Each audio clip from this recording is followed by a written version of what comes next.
Here's a rewritten version of your story as a smooth, emotional narrative of about 600 words, with all section headings removed. Most people imagine their birthday as a day filled with love, laughter, and appreciation from the people closest to them. I used to believe that too. Instead, my 38th birthday became the day my marriage quietly came to an end. My wife, Lauren, had planned a lavish dinner at the city's most expensive steakhouse. She invited our families, close friends, and even a few co-workers. At first, everything seemed perfect. The food was excellent. Everyone was smiling, and I honestly thought she had gone out of her way to make the evening special. Halfway through dinner, my brother stood up to make a birthday toast. Before he could finish, Lauren gently took the microphone from him with a bright smile. The guests laughed, expecting something funny. "People always ask me what it's like being married to Ethan," she began. She paused just long enough to build suspense before delivering the punchline. "I tell them it's like investing in a business that never makes a profit." The room burst into laughter. Then she looked directly at me and added, "He's a kind man, but financially he's a complete failure." More laughter echoed around the restaurant. Even some of our relatives smiled. I looked around the table, hoping someone would speak up, but no one did.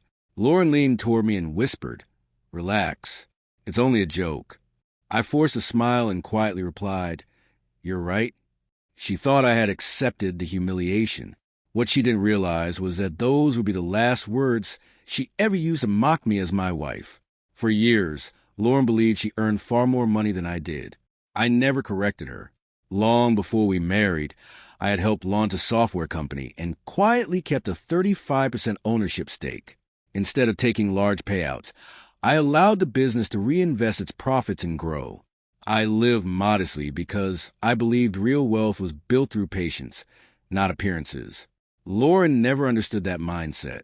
She constantly compared our lives to wealthier friends, wishing for luxury vacations, expensive cars, and designer handbags. Nearly every disagreement ended the same way. "If you worked harder," she would say, "we'd have a better life." She never once asked what I was actually building. After dinner, the waiter arrived with dessert menus. Lauren happily ordered the chocolate souffle. I stood up before anyone could continue the celebration. "No dessert for me," I said. The room grew quiet as I picked up the microphone. "I'd like to thank everyone for coming tonight."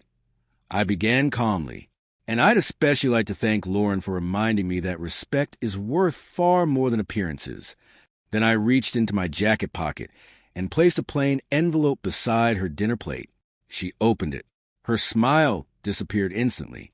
Inside were divorce papers that my lawyer had finalized the previous day. "What is this?" she asked, her voice barely above a whisper. "Our future," I answered. She laughed nervously, convinced I had to be joking. "We'll talk about this at home," she said. I looked at her steadily. "There isn't a home anymore." Earlier that week, I had already signed a lease for a new apartment, separated our finances, and completed every legal step needed to leave peacefully. I hadn't acted out of anger. I had acted out of self-respect. No one at the table said a single word. Even the restaurant staff quietly stepped away, sensing the moment was over. 3 months later, our divorce was finalized. During the financial disclosures, Lauren discovered something she had never imagined. The man she had publicly called a failure owned company shares worth more than $4 million. The money wasn't what shocked her most. It was realizing that I had never needed wealth to prove my value. I had simply chosen not to measure my life by expensive possessions or public approval.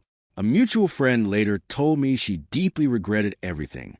She had spent years chasing status, while overlooking the person who had been quietly building a secure future for both of us. Last week, I celebrated another birthday. There were no luxury restaurants, no grand speeches, and no public performances. Just a quiet dinner with people who valued me for who I was rather than what I appeared to own. Looking back, the greatest pain wasn't being called a failure. It was realizing that the person who promised to love and support me had chosen my birthday as the perfect stage to tear me down. Ironically, that painful evening became the greatest gift I could have received.